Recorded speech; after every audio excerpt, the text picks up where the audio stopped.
We're looking at the Axe carry build today, and yeah, based on watching PSG versus EG last night, I wanted to make a tribute to Ame. I think he's the best Axe carry player in the current meta. He's incredible. So we'll be reviewing one of his matches, the first game from last night's final.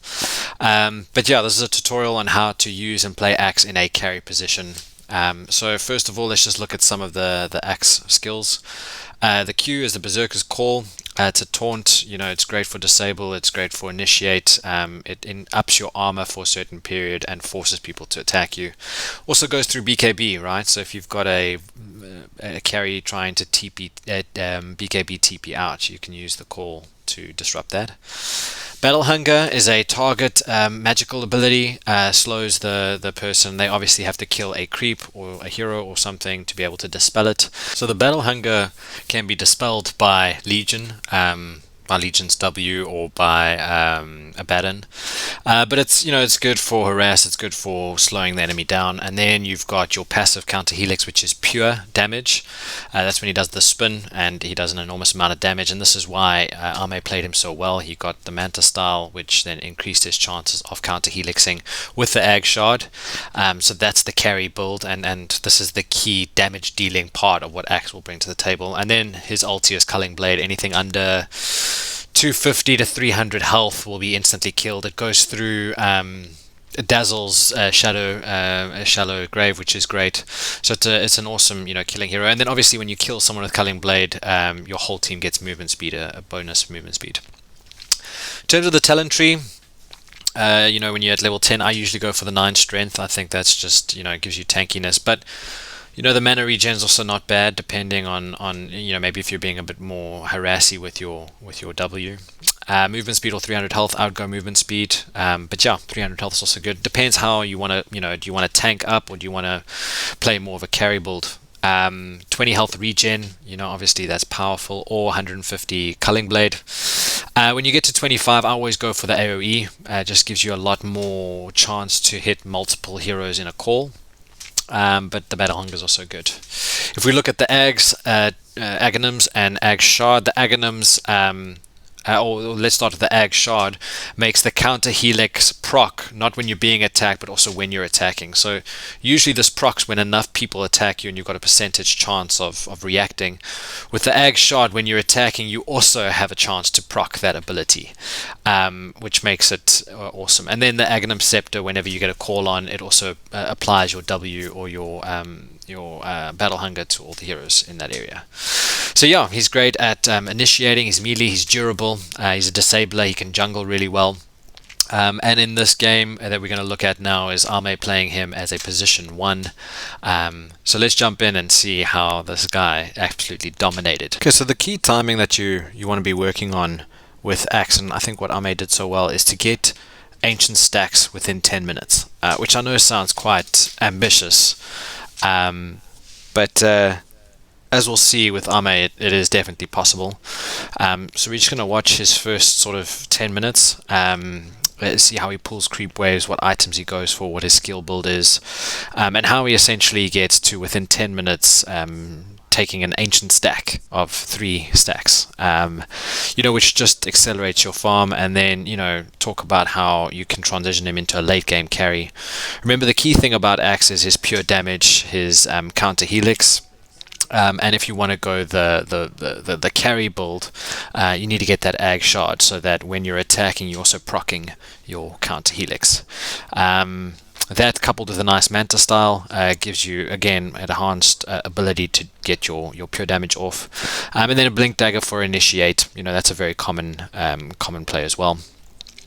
So in terms of Ame's starting point, he's gone for quite a strong regen kind of play. He's gone for his Battle Hunger, which will slow down the enemy. It'll do some damage over time. You see, he can zone out one of the heroes. Can zone out Ice on the Timber. And it's just giving him a chance to right click. Obviously, when you're in safe lane, your role as the carry is always to make sure that you're hitting as many last hits as you can. What I like here is he pulls the lane back to under tower where the creeps are. This is what most of the pros do. You don't see it in some of the lower level games, but you see he brought him back to under tower, and now his creeps are back here, so that they can take some damage, but he can ensure to get all the right clicks, all the last hits, and just bringing back the lane equilibrium back to where it should be. 7 last hits. He's doing well. He's getting what he needs. In terms of his first item, he's going to go for the Vanguard. I think that's a very clever play. One, you can get it from the secret shop. So when you're here in safe lane or off lane, you're close to the secret shop. You can, if you get the right timing, you can go and get a ring of health quite early on. You'll see where Ame gets a ring of health at 3 minutes. And that's huge. That just gives him a tremendous amount of sustain. Right, he can harass the Timbersaw. The Timbersaw can't kill any creeps, so therefore that battle hunger is going to stay on him. And as long as he's keeping that sort of Timbersaw a little bit scared to come in and contest, he gets a free lane. And you can see it's 2 minutes 45. He's got enough for the ring of health. He's making sure to pull all the creep aggro, so he's not losing any farm. It's very clever. Goes quickly to the secret shop. Boom. Ring of health. 3 minutes. That's crazy. Now he's got so much sustain, they're not going to be able to bully him out of the lane. He can now start, even pushing the lane out if he wanted to. And again, the timing is within 10 minutes to hit that stack of Ancients. So if he's got a Vanguard and he's doing a lot of pure damage on his Counter Helix, he could probably sustain and take out a triple stacked Ancient camp. I think the Vanguard is a clever play, especially when you're going for early aggression. It allows you to also go into the bush. You can, go and take any kind of stacks or any kind of creeps that you want. So the Vanguard is good in that sense because it gives you that tank ability to go and make some plays happen. So we'll just fast forward here a little bit. He's got his Vanguard now, 6 minutes in. He's not going to get harassed out of the lane. He gets a free lane. Now with his Vanguard, he can just go through the bush quite comfortably. He's not really taking much damage, and his Counter Helix is just helping him farm, almost like a Battle Fury. You can see his last hit 76 for 4. That's really great. And now he's strong enough to go and take a triple Ancient stack. So you can see here that Phoenix has been doing his job in terms of stacking. He's going to quickly stack that camp creep as well. So when you're playing with Axe, you obviously need a lot of support, lots of stacks, especially early on. You can go into and invade their triangle and take their stacks. Here it's a triple stack. He's only level 8, 10 minutes into the game, and he cleans through it. It's not even that it's that taxing on his resources. So great way to accelerate your farm. 5,000 for your safe lane carry early on, and you've got the ability to farm so quickly. He's now gone for Manta style, going into the Yasha. Obviously that's the play if you want to go right click. So the Manta is obviously going to give you more illusions, and then as you get your Ag Shard, which then gives you that ability to counter Helix with your shot, you can just jump in, call them into attacking you, pop your Manta style, and the amount of times that you're going to do your Counter Helix is just broken. It's absolutely broken. In terms of the farming patterns, he's taking all the safe lane, safe triangle. He's pushing out waves. He's just doing what you would expect from a safe lane carry. He's got his Manta style at 15 minutes in, which allows him to send his illusions out into the bush and to go and harass and go and give them a hard time, which is great. And also, just keep stacking these Ancients, hit them. Easy gold. He's getting to his blink dagger. He's gonna have a blink within like the next minute or two. So he's got tankiness, he's got right click, and he's got initiate coming up. So this is just what's so great is this Axe can just scale so quickly because of that early Vanguard and the Counter Helix. He can take big camps, he can threaten lanes, he can fight. He's hard to kill. It's just such a cool carry position to play. He's got his blink dagger online now. So blink is obviously great for Axe. You can jump in and call if you catch 1 or 2 heroes. If you catch the Lina, with your Counter Helix, you're gonna pop her really easy on.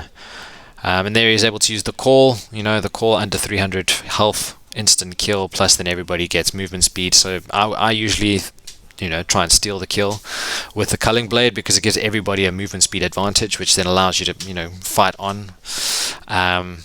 But yeah, you can see that this is quite a cool build. The final item to this really strong carry build is to get the shard. The shard is giving you the ability to counter helix when you right click. Now that he's got some attack speed, he's got some initiate, he can get into the faces of these players. He can now farm up the shard and then pretty much, run the map. He's now got his Counter Helix going for a BKB. You can go BKB, you can go AC, you can go Heart. There's different builds you can go. Obviously, he wants to go right click, so AC makes sense. Gives him the tankiness, but also gives him the ability to hit faster. The more he hits, the more the Counter Helix. That's really the way to play Axe, right? It's all about the Counter Helix because that's pure damage. It goes through armor, it goes through BKB. So it's something that can threaten heroes throughout the game. So here they're going for smoke gank. Let's see how it plays out. So a great little call there and into a finish. Easy, don't have to expend a lot, and it's incredibly hard to kill this Axe. So here Axe has got now also Ages online, so it's a nice time for them to fight. He's got big items. Here comes a great call. Look at how he positions himself to catch two. Catches Arbed and Fly. An easy kill with the egg on top. It's just, guys, these guys play so well. And he takes Nature's Prophet out, RTZ, like it's nothing. RTZ's Nature's Prophet is probably the best Natures in the world. He's incredibly good at it. But look at how the Axe just dominated and ate through it, because the armor that RTZ went for with his AC gets eaten by the pure damage, right? So, double kill. He's 7, 0, and 4 with 280 last hits, 20 minutes in. No threat to dying, really. And just buying himself a BKB. So, here we go. This is the display of a carry Axe, highest in net worth. If we look at last hits and denies, he's sitting above the Nature's Prophet. So he's keeping up, taking all the stacks. It's fantastic. So that is how you play and win Axe. I think congrats to PSG LGD. They deserved it. I got to be honest, I was rooting for EG, or I actually thought EG was going to make it because some of the games that they had to their build up was just phenomenal. But you know what? Well deserved. Great play. Ame for me was the player of the tournament. You might differ. That's up to you. But I hope that you enjoy this tutorial. Subscribe and like for more content. I'll chat to you later. Bye.